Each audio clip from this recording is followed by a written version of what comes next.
Bien-aimés dans le Seigneur, je vous salue au nom puissant de notre Seigneur Jésus-Christ. Nous voici encore une fois dans notre émission Vie en Christ. Nous allons continuer sur notre partage. Nous parlons des chrétiens et de la délivrance. Nous avons vu l'autodélivrance. Nous avons vu la délivrance, si je peux appeler standard, lorsque vous êtes avec un serviteur de Dieu, un ministre de Dieu qui va vous faire la délivrance. On a tiré de cet enseignement-là un élément très important, que la délivrance dépend d'un élément, ou de deux éléments, ou bien d'un comportement que vous devez avoir. Ce comportement, qu'est-ce qu'il est?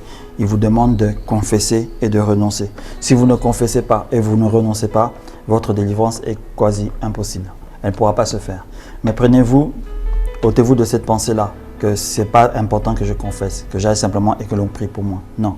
Vous devez confesser ce que vous avez fait. Vous avez confessé la vie que vous avez menée et vous devez renoncer à cette vie.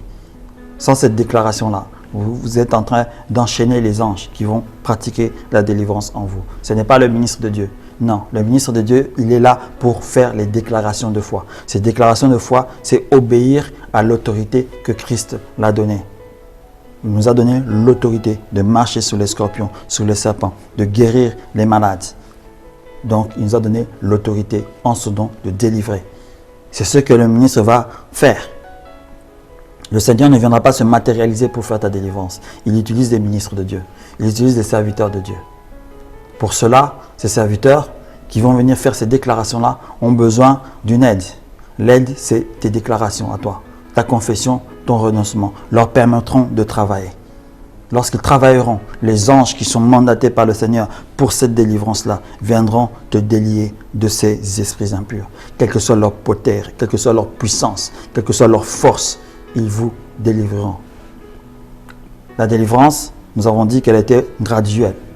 Et elle peut être aussi complète et instantanée. Tout dépend de comment était ta vie et tout dépend surtout de qui? Du Seigneur lui-même. Si le Seigneur fait que ta délivrance soit graduelle, il y a une raison. Si le Seigneur fait que ta délivrance soit instantanée, il y a une raison. Donc, nous n'allons pas trop nous arrêter là-dessus. Parce que ce sont des éléments clairs. Je n'ai absolument rien à développer. Tu ne confesses pas, tu ne renonces pas. Je ne dirai pas beaucoup pour ta délivrance, car elle sera quasi impossible. Mais tu confesses, tu renonces, ta délivrance, elle est là. Elle est présente, elle va s'effectuer. Nous allons aujourd'hui, pour clôturer cet enseignement, peut-être dans cette session-ci, parler d'un élément qui est aussi très important. Les conséquences de la délivrance dans notre vie. Les conséquences d'une délivrance, elle est jolie, elle est bonne. C'est la liberté. Mais si je parlerai de conséquences de la délivrance, je voudrais dire en fait les effets collatéraux chez les deux parties. Chez la personne qui est libérée et chez la personne qui a effectué le travail en question. Nous devons tenir compte de ces éléments-là et savoir comment aussi on doit réagir.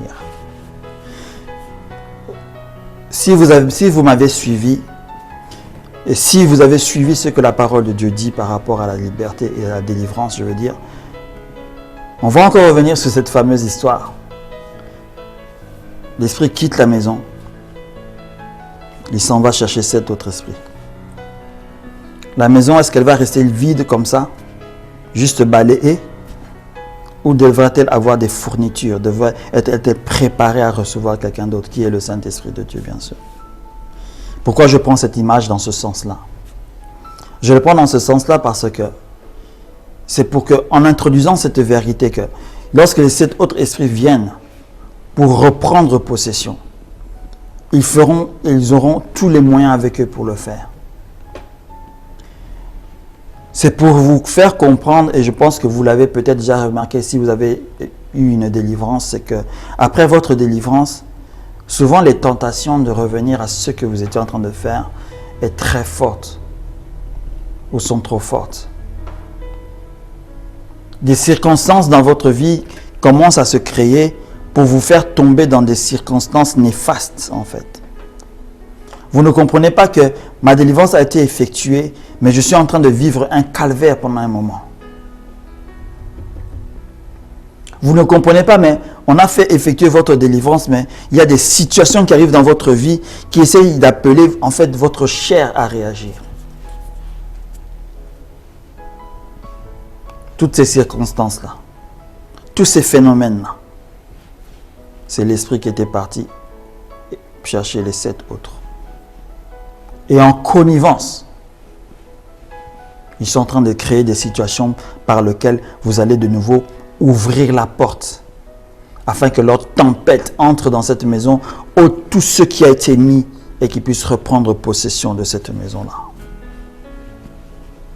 C'est la raison pour laquelle, lorsque vous avez eu une délivrance, lorsque vous avez fait une auto-délivrance, je veux de nouveau réinsister, attention, ne quittez pas la voie de Christ. Ne quittez pas la voie de l'Évangile. Ne quittez pas ces éléments-là. Car ces éléments-là seront votre barrière à ces esprits. Ce que vous allez apprendre pendant votre marche vous empêchera ces esprits-là de venir vous travailler encore avec vous. Vous inciter à tomber, tout un tas d'histoires. Cela veut dire quoi en fait? Lorsque vous avez eu une délivrance, il y a de vous-même, vous devez donner de vous-même pour la conserver. La conservation de la délivrance est quelque chose d'important. Vous devez conserver votre délivrance. Elle se conserve. L'histoire en question que le Seigneur Jésus nous transmet nous montre que la délivrance se conserve parce que vous pouvez la perdre. Comprenez-vous ce que je suis en train de dire? Lorsque vous la perdez, je ne peux pas vous dire ici quelles sont les conséquences que vous allez subir parce que je ne connais pas votre vie. Mais il y a une conséquence à la perte de votre délivrance.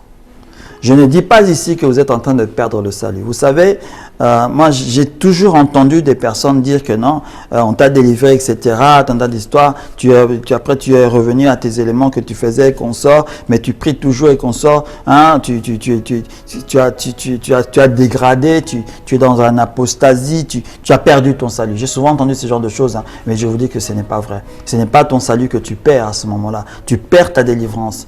Les esprits reprennent possession ont repris possession du 2/3 de toi. Parce qu'ils ne pourront pas prendre possession de ton esprit. C'est le 2/3 de toi qu'ils ont pris. Ils sont dominants. Ce n'est pas bon pour toi.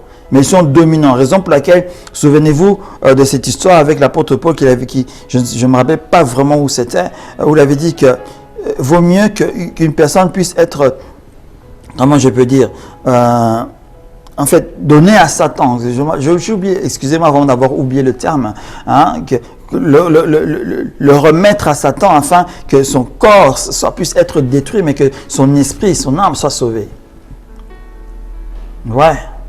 Il y a une complexité en fait dans cette phrase de l'apôtre Paul que beaucoup de personnes, moi-même aussi souvent, aient des difficultés à vraiment cercer cet élément-là. Ne croyez pas aussi forcément que vous avez la réponse à ce qu'il avait dit parce que cette partie des épîtres de l'apôtre Paul a été sujet à de mauvaises interprétations. Et on parle d'excommunication des personnes, etc. Attention, c'est délicat. On va pas aller là-bas. Peut-être si le Seigneur nous le permet, nous allons essayer de nous plonger sur cette réalité doctrinale. Mais là, nous sommes en train de parler de la délivrance et du fait qu'on peut la perdre, cette délivrance-là. Et que lorsqu'on la perd, qu'est-ce qui se passe dans ta propre vie? Le 2/3 de ta vie est de nouveau dominé, hein, ou prédominé par ces esprits. Mais il y aura des conséquences chez toi. Il y aura des conséquences dans ton esprit. Il y aura des conséquences dans ton âme. Il y aura des conséquences dans ta vie. Ce n'est pas très bien. C'est la raison que nous devons nous battre pour conserver notre délivrance, vous savez. On doit se battre pour la conserver. On doit se battre. C'est une bataille de tous les jours. On le dit. Souvent, on dit ceci, que la vie chrétienne est facile. Laissez-moi prendre, je ne sais pas, une brosse, du savon et essuyer là où c'est écrit chez vous ou bien dans votre tête, je ne sais pas, effacez cela, prenez une gomme, effacez ça. La vie chrétienne n'est pas quelque chose de facile. La vie chrétienne est une vie difficile. La seule chose qu'il y a, qu'est-ce qui nous donne l'assurance de continuer, la force de continuer? C'est la présence du Saint-Esprit. Hein? C'est les promesses que nous avions, que nous acceptons par la foi, que nous embrassons par la foi. Vous savez, en dehors de la spiritualité, votre vie n'est pas forcément différente de la vie de votre voisin qui ne prie pas, qui peut être au contraire dans les sciences occultes, ou bien qui c'est une personne qui, entre parenthèses, se dit athée ou autre chose. Vous avez une vie identique. Vous vous réveillez vous deux le matin pour aller au travail, pour gagner peut-être un salaire, pour venir aller acheter de la nourriture dans un supermarché, pour revenir à la maison, vous asseoir devant votre télévision, regarder peut-être un film, un journal télévisé. Lui aussi, autant il le fait, autant vous le faites aussi. La différence que vous avez entre vous, c'est que lui péchera parce que il sera, sa chair lui poussera à faire certaines choses que toi tu ne fais plus. Il y a juste cet élément-là de différence. C'est-à-dire quoi? Lui, il pêche. Hein? Il vit dans le péché, quoi. Vous comprenez? Mais toi, tu ne vis pas dans le péché. Tu peux faire des erreurs pour lesquelles tu demandes pardon au Seigneur. Mais la différence, c'est que tu n'as pas une vie de péché. Mais lui, il a une vie de péché. Voilà la seule différence. Mais sociopolitiquement parlant, socio-administrativement parlant, hein, vous avez la même vie, raison pour laquelle dans le monde, nous sommes dans le monde, nous subissons les mêmes éléments. Lorsque le gouvernement donne des ordres, lorsque le gouvernement dit ceci ou cela, nous subissons tous ces éléments-là en question. Hein? Dites-moi où est la différence. La différence n'est pas là. Autant tu peux être dans une ville où tout le monde souffrira. Tu souffriras aussi, mon frère. Ne te méprends pas. Si tu vis dans une ville où le chômage est à 100%, tu subiras aussi le chômage. Mais peut-être par la grâce du Seigneur, hein, quelque chose va se faire dans ta vie pour lequel tu seras peut-être épargné de certains éléments. Nous n'allons peut-être pas entrer là-dedans parce que ça n'a pas de lien avec la délivrance, mais c'est de vous faire comprendre pourquoi la vie chrétienne n'est pas si facile en tant que telle. Pourquoi? Parce que lorsque nous sommes libérés de ces esprits impurs, lorsque nous sommes sur le chemin de notre Seigneur, les esprits, qu'est-ce qu'il y a? Il y a un frère souvent qui m'avait dit, j'ai toujours utilisé ça après, c'est que tu sais, lorsque tu viens au Seigneur Jésus, il y a une affiche, hein, qui se met dans le ciel. Là. Ils mettent ton nom là-dessus, hein, et on écrit wanted, hein, c'est-à-dire rechercher cette personne à tout prix. Hein. Et il y a bien sûr comment on appelle ça, il y a le reward, le salaire à ta capture. Je ne sais pas leur salaire c'est comment, etc. Mais il donnait cette image-là. Tu as une affiche avec ton image, ta figure, ton nom, avec wanted. Hein, c'est-à-dire que tu es recherché. Parce que tu as quoi? Tu as quitté ce monde-là. Mais ils disent que tu ne leur appartiens. Et ils doivent te rechercher. Alors, qu'est-ce qui se passe maintenant? Les esprits sont après toi. Tu dois, dans ta vie, tu as, en fait, dans notre monde ici, les chrétiens ont une vie de fugitifs par rapport au mal, par rapport au péché, par rapport à toutes ces choses. On doit fuir, on doit combattre. Hein, il y a des moments où on doit fuir comme l'impudicité et autres. Il y a des moments où on doit refuser ça, rejeter cela, tout un tas d'histoires, se battre même. Hein, donc, se battre dans des bagarres, une vraie bagarre, c'est spirituel bien sûr. Vous comprenez, hein, se libérer de certains accros qui peuvent être faits. Imaginez comme un film que vous regardez où il y a un fugitif, après lequel on a lancé il y a un shérif qui est après lui, qui doit forcément l'arrêter pour le remettre en prison. C'est exactement ça. Les shérifs en question sont comme les esprits impurs en tant que tels. On inverse juste les rôles dans la réalité. Et toi, le fugitif, hein, qui est le bon fugitif en tant que tel, tu es obligé de te cacher, de fuir, de faire certains éléments pour les tromper, pour faire ceci, pour faire cela. C'est exactement cela, notre vie chrétienne. Et lorsque nous nous fatiguons, lorsque nous faisons des erreurs, ils réussissent à nous attraper. Mais quand ils nous attrapent, on se sent encore attrapé. Qu'est-ce qui se passe? On doit prier, on prie ceci, on fait cela, on jeûne, tout ça pour se libérer. Vous voyez, c'est ça notre vie chrétienne. Donc ôtez-vous cette facilité-là. Non. Elle est complexe, elle est compliquée, elle n'est pas facile. Elle demande de l'assiduité. Donc conserver notre délivrance demande de l'assiduité et de la volonté. Tout cela réside où ça? Ça réside dans l'âme, ça ne réside pas dans l'esprit. Raison pour laquelle la parole de Dieu, elle est là pour renouveler notre intelligence. Pour redonner de la force à l'âme. L'âme qui sera le centre de la bataille. Ne vous y perdez pas. Le centre de la bataille est l'âme. Tu es un frère je donne cet exemple-là, ou une sœur, ça dépend, tu sors d'une vie de débauche, etc., par exemple. Toi, c'était chaque vendredi soir, samedi soir, tu dois chercher une prostituée, tu dois faire la belle vie, là, cette vie de débauche, de saleté, entre parenthèses, etc. Toi, tes vendredis et tes samedis, c'est cela. Parce qu'il y a un démon qui était en toi, par lequel on t'a délivré de cela, ce démon de luxure, d'impudicité et de fornication. Il était là en toi. C'est lui qui manifestait en toi tous les désirs que tu croyais physiologiquement purs. Mais ils étaient physiologiquement malsains, mal digérés, mal dirigés. On te délivre de cela. Tu te sens libre de ces choses. Mais tu vas quand même peut-être dans des discothèques ou dans des endroits où tu rencontrais encore ce type de femme, par exemple. La chair va te rappeler ça. Hein. Quand la chair rappelle, elle commence le combat dans ton esprit. Elle commence le combat dans ton âme, je veux dire. Et si tu es faible en ce moment-là, tu vas retomber dans la circonstance. Pour vous donner dans cet exemple que si tu as été libéré de ce style de vie, d'aller dans les boîtes de nuit juste pour chercher des femmes, pour coucher avec elles, et que tu le faisais tous les week-ends et autre chose, tu as été libéré de ces éléments-là, ne va plus dans ces endroits. Ça veut dire que toi-même, tu dois déjà prendre la décision. La conservation de la délivrance est quelque chose de décisionnel. Si tu ne décides pas ça, tu la perdras. Parce que tu ouvres la porte à ces 7 esprits malins, plus forts que l'autre, plus l'autre lui-même, pour revenir.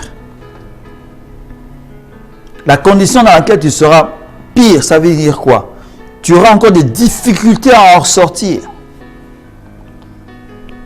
Ce n'est pas une condition où ils vont te boxer, te mettre des plaies, etc. Non, c'est ta redélivrance qui devient compliquée. On doit conserver notre délivrance.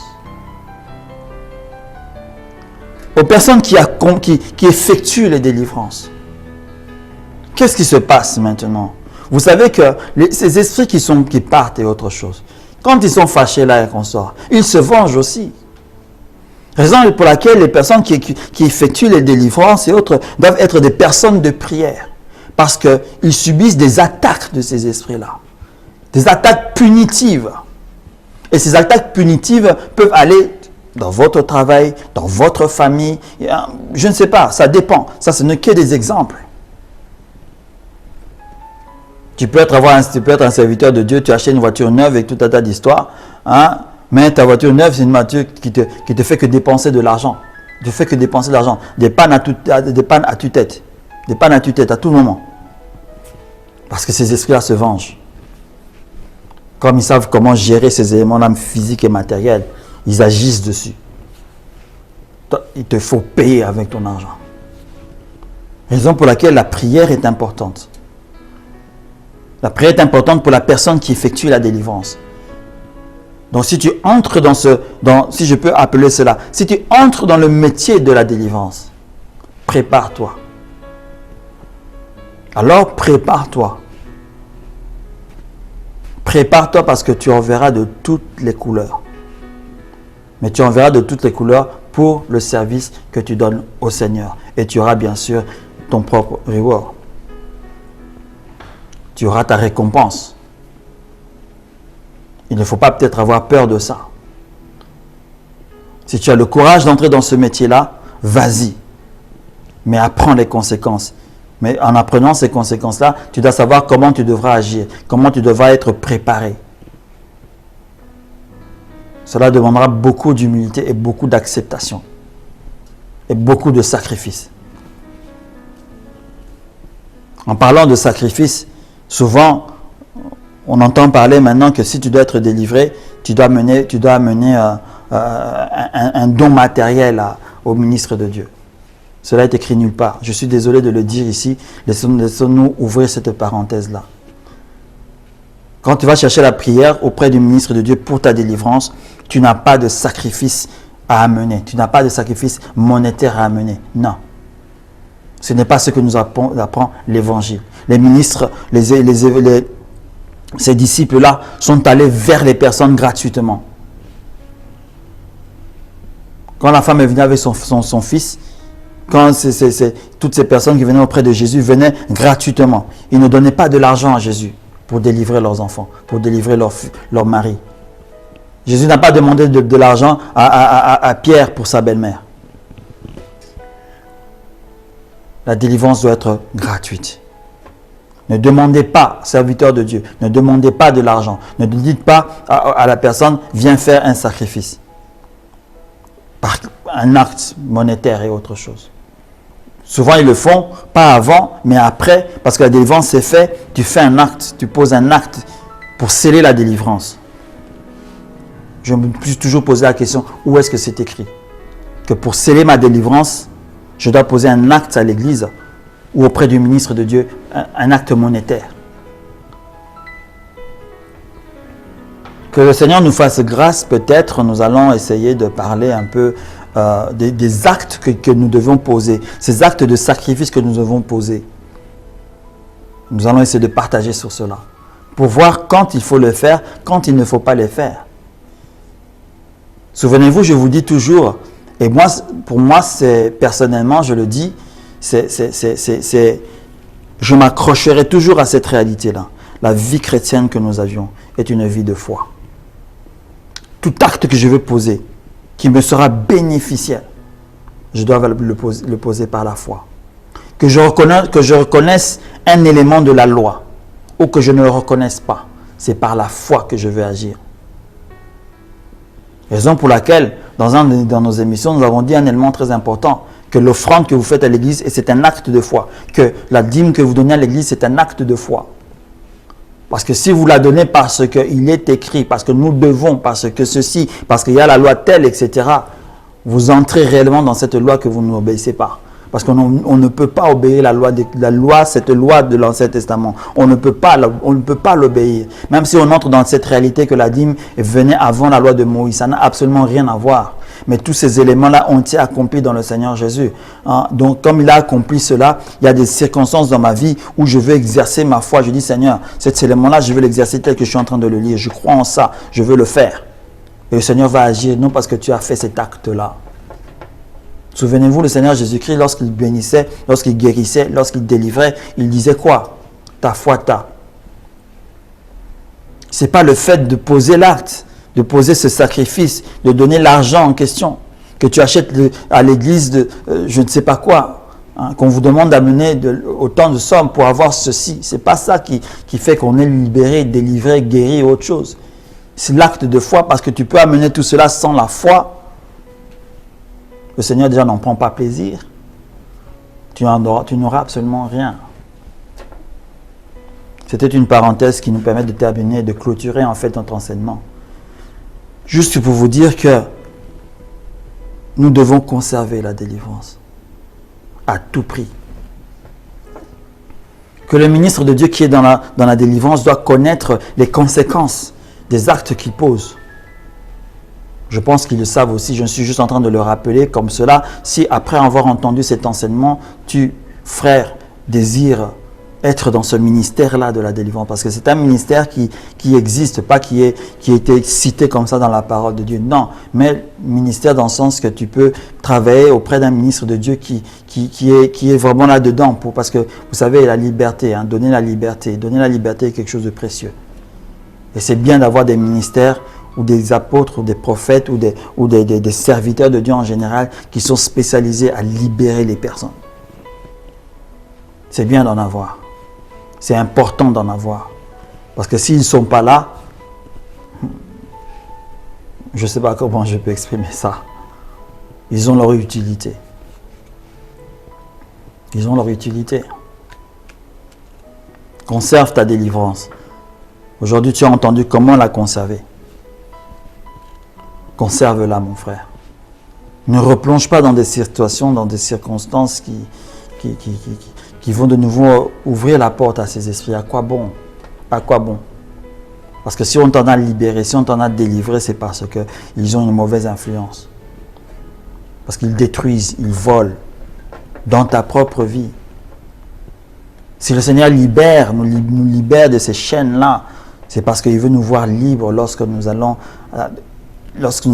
l'accueillir à son retour. Il veut nous voir libres de ces esprits. Ce n'est pas parce que ces esprits seront là qu'il ne te prendra pas. Je n'ai pas dit ça non plus. Mais il veut nous voir libres. Celui qui est en Christ est libre. Donc celui qui est en Christ doit être libéré, doit être délivré. Tu dois sentir ta liberté. Mais tu dois combattre pour ta liberté aussi, pour la conserver. Parce que nous sommes dans une vie où nous nous battons. Nous nous battons du matin au soir. Au moment où tu te lèves, le premier pied que tu mets à terre, ta bataille commence. Quand tu prends ta voiture pour te diriger à ton lieu de travail, la bataille elle est déjà là. Une personne qui ne te connaît pas, qui commence déjà à t'injurier, à te dire des mauvaises choses pour te faire réagir. Mon frère, vois simplement l'ennemi en lui. Ne t'occupe pas de cela. Mais prie et va de l'avant. Mais conserve ta délivrance. Conserve-la. Chéris-la.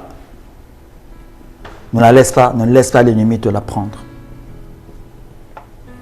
Je vous remercie de m'avoir suivi dans cette session. On a eu beaucoup d'épisodes, beaucoup de sessions par rapport aux chrétiens de la délivrance. Est-ce que je devrais résumer pour clôture? Non. Pour clôturer, je veux dire, est-ce que je devrais résumer? La délivrance, elle est possible. Notre délivrance, elle est possible. Une fois obtenue, nous devons la conserver. C'est ça la clé de notre vie. Conserver notre délivrance. Au nom de notre Seigneur Jésus-Christ, je veux vous remercier de m'avoir suivi dans ce thème-ci. Nous allons nous revoir peut-être la semaine prochaine avec un nouveau thème, un nouveau titre que le Seigneur peut-être va nous donner. Au nom puissant de notre Seigneur Jésus-Christ. Amen.